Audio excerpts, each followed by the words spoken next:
here, Longyan Changting. It's a textile city. Also, many other big brands also located their factory here. Here located our biggest factory in Lihuang Textile.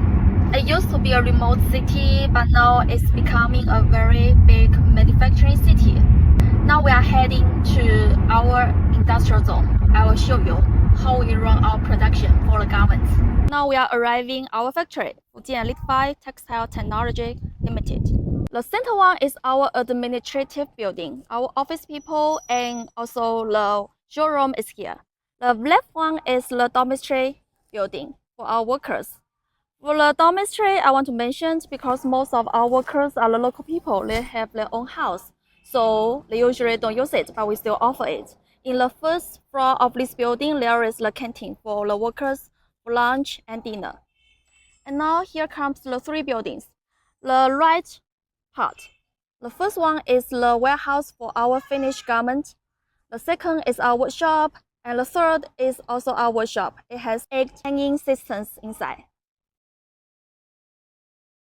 It's here we produce the millions of garments and export to Europe and American. Today, I will only show you how we get here. Later, please follow me. I will show you inside how we produce the jacket and pants step by step.